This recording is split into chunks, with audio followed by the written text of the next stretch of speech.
This is Inspiring Careers with your host, Ingrid Centurion. We're going to talk about fascinating technologies that will impact your future. Meet inspiring entrepreneurs and people that are making huge differences in the community and around the world. Today we have Mary Siegler, who's the founder of Massachusetts Informed Parents, a statewide grassroots efforts to educate parents and communities on critical issues that impact our children's health and well-being. Specifically, what's being taught to students through Comprehensive Sexuality Education in our public schools. Understanding the importance of bringing awareness to issues that impact the stability of the family and the health and success of our children. She seeks to come alongside parents and others to equip them with accurate information and to help them engage effectively to bring about change. She brings years of experience as a leader, projects coordinator, and educator to this initiative. Mary Ellen has worked as a business manager and has also served in leadership in the homeschooling educational community on various boards, as a tutor in classical education community, and as a speech and debate coach. Her writing has been featured in the New Boston Post and on Homeschool Compass, an online community that provides direction and resources for parent educators. Mary Ellen is looking forward to developing relationships with parents all over the state and to work together with them to protect our children. Thank you so much for being on the show today. Well, thank you for having me. Mary, what you're doing is so important. You're informing, you're educating, what I am so passionate about, and you homeschooled your children. That's incredible. When I meet people that have homeschooled their children, I'm like, wow, how could you do that? Just send them off to school, right? This is so important, and I want to understand, why did you homeschool your children, and what led you to what you're doing right now? Well, we decided to homeschool our children when my oldest was in first grade, so getting ready to go into second grade. We just, as my husband and I spoke about just our heart toward our children and our vision for them and for their futures and wanting them to be well equipped and prepared for the world, we decided that that task was too important to leave to people we didn't know, because we knew that there would be too many variables in between. So we decided to give it a try, and at first we decided, let's just try it for 1 year and see how it goes. And here we are all these years later, almost done. My oldest is in college and I still have 2 in high school. But it's been a wonderful experience for my children, for my husband and I, and it has really, we've all grown in so many ways because of it. Well, it's excellent. And what led you to starting Massachusetts Informed Parents? That's a great question. So last year in the spring, I learned about a demonstration that was happening in my local school district. It was put on by Jeff Perotti of the Safe Schools Program for LGBTQ youth.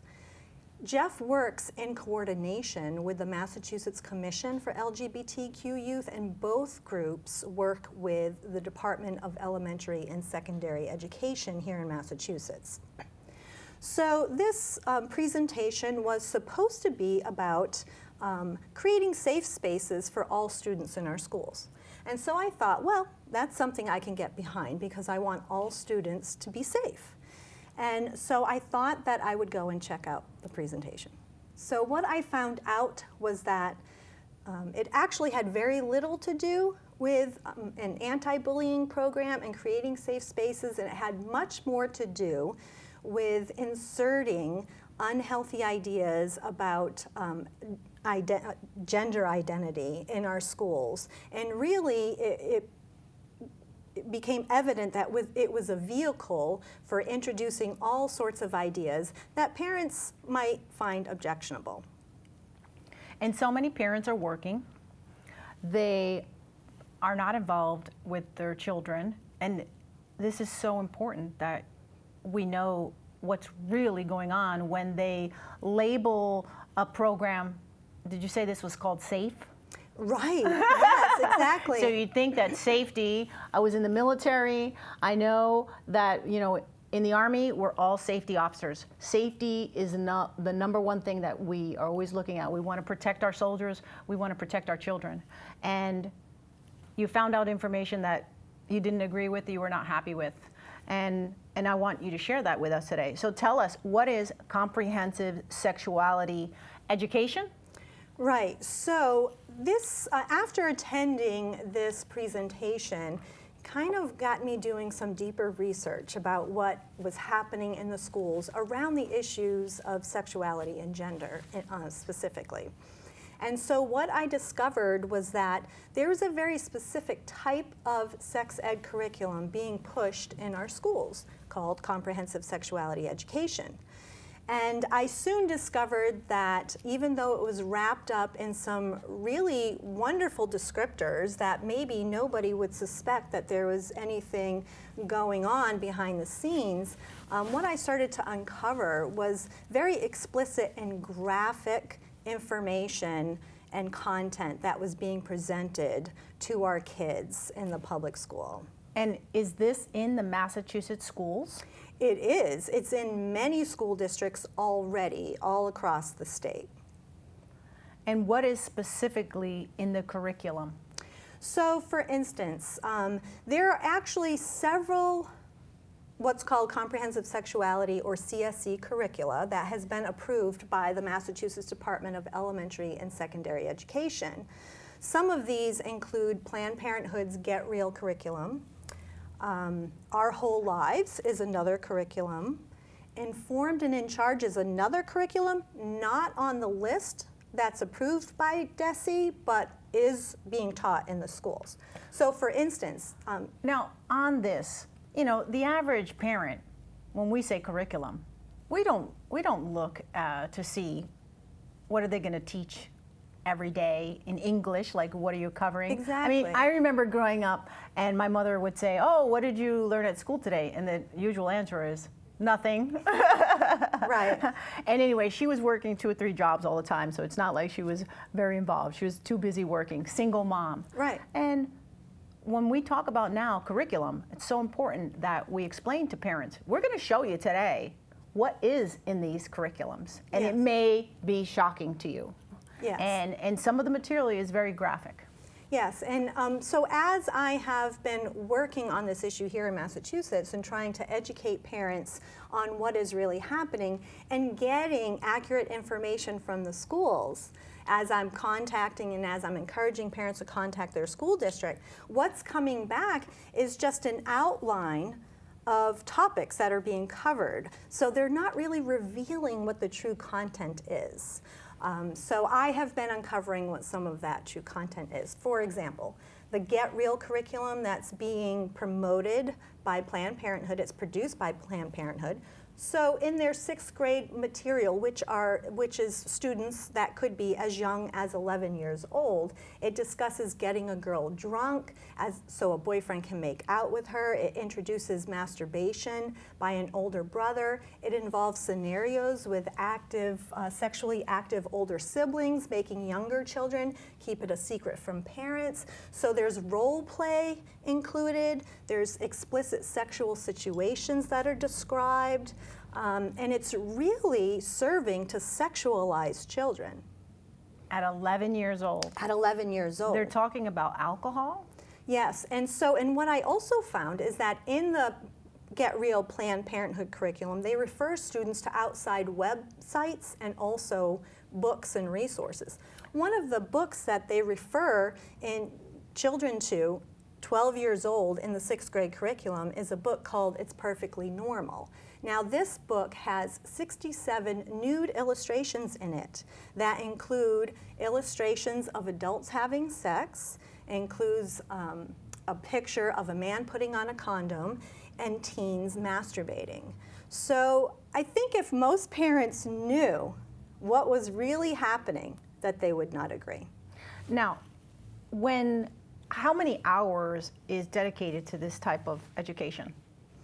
Well, it really varies school district to school district. So what I'm seeing that is typically happening is that a letter will go out from the school at the beginning of the school year saying, we intend on teaching sex education Usually it's happening in the spring, but they send the letter out in the fall. And they will instruct the parents and say, according to Massachusetts law, parents are supposed to be given the choice to opt their children out of the sex ed instruction. And they also are supposed to be giving access to the curriculum so that they can see what is actually going to be taught. But what's interesting is that most of these classes are scheduled for the following spring, but they send the notification out in September. And anybody with children knows that September is one of the busiest months of the year for a parent. So you're getting your kids back into the fall routine. There's lots of information coming home from school. And you may make a mental note and say, okay, this sex ed is happening next April. Mental note, I probably want to look into this and opt my child out. But what happens? We get busy. Parents are working. They're running their children all over the place with their activities. And they forget. And I really think that there's a method, that there's a kind of a strategy behind that. So it would be much better if parents could opt in as opposed to opt out. So actually sign a permission slip saying, yes, I want my child to participate in the sex education class. Because then you would be guaranteed that only the students whose parents really want them in the class are there. So that's what I'm finding, but it is taught usually just a couple of weeks out of the year. And let's, you talk a little bit about some of the websites. Do you know specifically what websites that they're sending the students to? Yes, so a couple that I have stumbled upon that have been very concerning. So one is Planned Parenthood. Almost all of the curriculum that I have evaluated refers students to Planned Parenthood.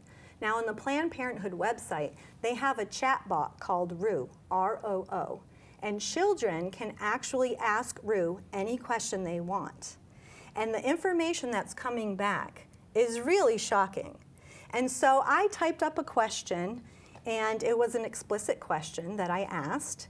And the information that came back was so upsetting to me that I thought a child could be sent to this website unbeknownst to their parent and be given this information. And there even something popped up on the screen that said, this conversation is private, just between you and I. So they're even just encouraging children to get advice about these issues from people other than their parents. Another website that is really, really concerning, in fact, it's probably one of the most graphic things I've come across. This website is Scarletine. So on this website, you can read articles about sexual fantasy, about masturbation. You can purchase products from the Slippery Slope shop. And all of these have really graphic descriptions. In fact, I'm reading it and I'm just thinking, how can this be healthy for our children? So these are some of the things that are happening, and they can happen without a parent ever knowing about it. The other program you talked about was Informed and in Charge. This is a curriculum that is produced by Girls, Inc. Girls, Inc. is an organization that is actually allied with Planned Parenthood, and their curriculum is actually being taught in the Lynn Public Schools. And it's geared for students ages 12 through 14. So one of the concerning things in this curriculum is that it makes use of something called the sexuality tree. And on the sexuality tree, the students are supposed to list various bits of information. On the top of the tree, it asks the students to list the people, plural, that you are dating and having sex with. So it's really kind of putting forth this idea to the children that it's completely normal to have multiple sex partners, nothing to be worried about. So that was really alarming, and then of course that curriculum refers students to the website I just previously described, Scarletine. So those were two really concerning elements within that curriculum. And you have to understand that anything that has that descriptor on it, Comprehensive Sexuality Education, will have a lot of the same components to it. Interesting, interesting. And then the other program called? Our Whole Lives. Our Whole Lives. Yes, so this program also had some really, really concerning elements as well. So it asked it asked students to how many sexual partners that they've had. So again, we have this idea of having multiple sexual partners being introduced to the children. It also asked students in which kind of relationship they would be willing to do various sexual activities, such as skinny dipping or stimulating someone's nipples, like very graphic descriptions. It's almost really embarrassing for me to even say it to you. So, and they have a section that redefines abstinence. So in a discussion called Redefining Abstinence, they basically list almost every kind of activity imaginable except intercourse. So they're really kind of redefining what abstaining from sexual activity means. Along with all of this is already going on in the schools. It is. For how many years? For quite a while now. I don't know exactly when it started, but I do know as I'm meeting and talking to experts in the field, some of them have told me that there's been a push towards this now for a few decades. So it's been going on for quite a while, but really gaining traction, I would say, in the last decade. And how many of the students feel uncomfortable? Because, you know, they're being asked and they're given this information. Have you looked into any of the students and how they perceive it? Because it could also, from a child's perspective, that's a lot of sexual information that they may feel uncomfortable with, and it's almost kind of like you're pushing it on them as well. Sure. So research has actually shown that nearly 1 in 4 students actually feels pressured to engage in sexual activity after having this type of sexual education. So it's making our kids feel pressured and making them feel like sex is an expectation. Many of them are just not ready emotionally and physically for this type of activity. I know growing up, peer pressure is big just alone for any small thing. And to add this on top of them, that's definitely a huge weight on their shoulders. And it really goes against what many parents are teaching their children.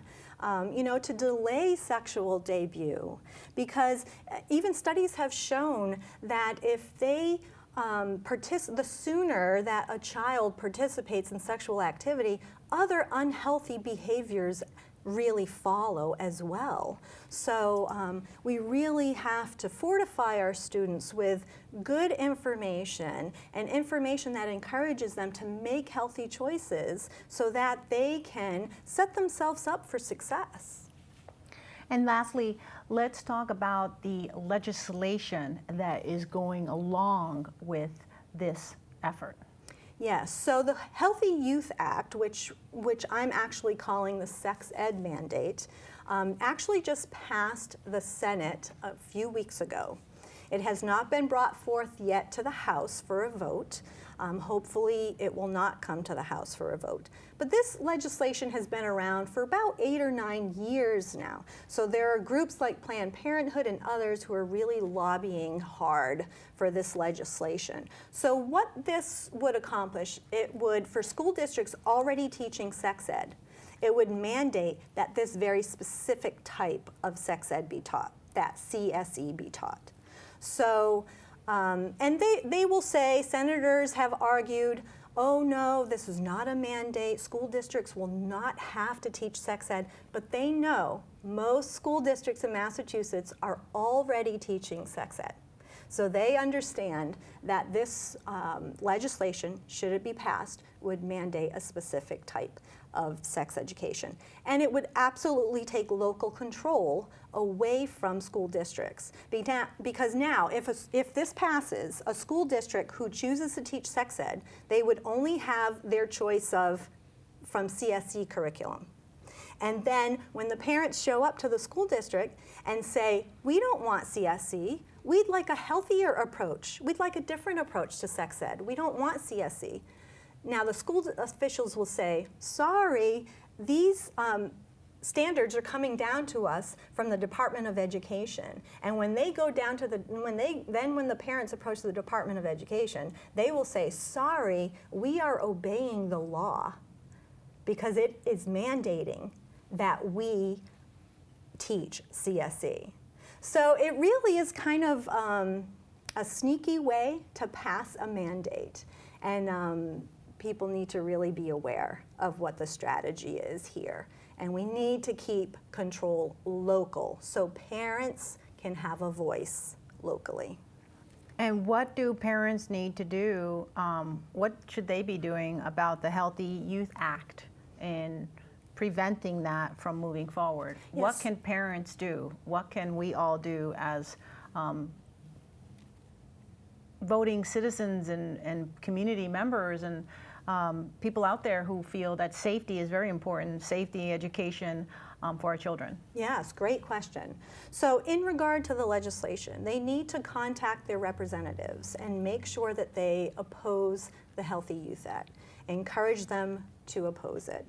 Also call the governor's office and be proactive in that way, and call the governor and let him know that, that you oppose the Healthy Youth Act as well. And I will also encourage parents, find out what is happening in your school district, what is being taught. Opt your child out. But when you say find out what's going on in your school district, tell me exactly. Let's say I'm a parent and Sure. I don't speak English very well and I don't understand. What do they need to do? So they need to contact, in most cases, it's your school principal. Sometimes it's the health director, but you call the administrative office of your school and they can direct you who to speak to. And then you ask a few questions. You want to ask, is sex education being taught in our district? If so, what grades and when? If so, what curriculum is being used? And can I please make an appointment to come into the school and take a look at the curriculum? So if you find that any of the content is objectionable, then opt your child out of the sex ed class. Also, join Massachusetts Informed Parents. So go to my Facebook group, Massachusetts Informed Parents. I have lots of information and research that I've been posting there. In the files section, I have sample opt-out letters. I have rebuttal points to senators' talking points, so you can get more informed about what the senators are saying about it, but what is actually the truth about the legislation. I have actual exhibits from multiple curriculum that is being taught all throughout the state. So just a wealth of information there in the Massachusetts Informed Parents group. And so I encourage parents to go there, invite their friends to go there. And also I have a team of people that I'm taking all over Massachusetts to do parent information meetings. They're an hour long, packed with lots of great information. We walk parents through the issue, we show them evidence of what's happening, and then we give them some real action items that they can then leave and take back to their school districts and lock arms with other parents in their community to really bring about some positive change. And how about those parents that may speak Spanish or Portuguese or other languages? How are you able to reach them? Yeah, that's a great question. So I actually have had some of my material translated into Spanish and have that available in the files section as well. But we have done some parent forums in a Spanish community where we have a translator that is translating the presentation. We just did a presentation out in Western Massachusetts last weekend with a Russian community, and we had somebody translating into Russian. So we're definitely hitting all of these communities and really getting the information to them in a way that they can understand it. So that's been wonderful. That's what I want to be able to do to assist, is getting this in multiple different languages. Yes. This is a very multicultural state. It is. And I'm sure other parents out there are not informed about this. Definitely want to help you in making that happen. And you've given an excellent presentation on this. What is your schedule? You say you're going around and you have a team. Yes. How are you scheduling that? And tell us a little bit about your calendar for the next few months. Yeah, so we're actually pretty booked up in February, now starting to fill up March. So we're kind of trying to book a couple of months ahead. So definitely, if you are a parent and you want to bring one of these information meetings to your community, contact me at massinformedparents@gmail.com, and I can take a look at the schedule and we can work together to find a venue and to find a date that works, and we help you with the advertising and the marketing, and I have flyers and materials already prepared, so it really is a collaborative effort. Well, thank you so much for being on the show today and sharing this information that's so critical for our children and their future. I definitely need to have you back to get an update to make sure things are moving in the right direction. Yeah, and the important thing, Ingrid, is that we equip parents to be able to respond, and so that we can protect our children. That's really what we want, is to protect our children. Well, thank you so much. Thank you for having me. Mm-hmm.